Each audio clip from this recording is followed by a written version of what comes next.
పశ్చిమ గోదావరి జిల్లా పాలకొల్లు మండలం లంకల కోడేరులో మంచినీటి సరఫరా పథకాలకు మంత్రి నిమ్మల రామానాయుడు శంకుస్థాపన చేశారు.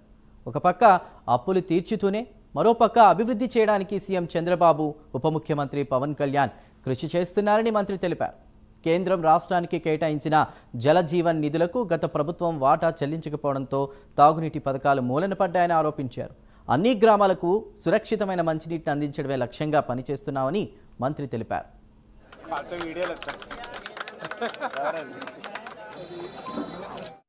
పోలవరం నిర్మాణం కానీ, స్టీల్ ప్లాంట్ ప్రైవేటీకరణను నిలుపుదల చేసుకోవడం కానీ, రైల్వే జోన్ని సాధించుకోవడం కానీ, గుంతలు లేనిటువంటి R&B రోడ్లను, పంచాయతీ రోడ్లను ఏర్పాటు చేసుకోవడం కానీ, ప్రతి గ్రామానికి ప్రతి ఇంటికి కూడా CC రోడ్ల నిర్మాణం కానీ, అంటే ఇంత పెద్ద ఎత్తున అభివృద్ధి సంక్షేమ కార్యక్రమాలు చేసుకుంటూ మరి అందులో కూడా దానికి ఉదాహరణ ఈరోజు మనం లంకలకోడేరు గ్రామంలో మరి ఈరోజు మరి దగ్గర 2,50,00,000 రూపాయలతోటి రక్షిత మంచినీటి పథకానికి సంబంధించి జల్ జీవన్ మిషన్లో మరి ఈరోజు ఈ యొక్క పనులకి శంకుస్థాపన చేసుకున్నామని అంటే ఎంత పెద్ద ఎత్తున అభివృద్ధికి ప్రాధాన్యతనిస్తున్నాము.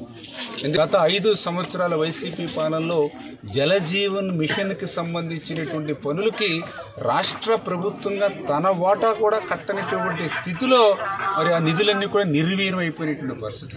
కేంద్రం ఇచ్చినటువంటి జలజీవన్ నిధులు కూడా పక్కదారి పట్టించినటువంటి పరిస్థితిలోనే ఈరోజు ఈ రాష్ట్రానికి ఇన్ని కష్టాలు, నీటి కష్టాలు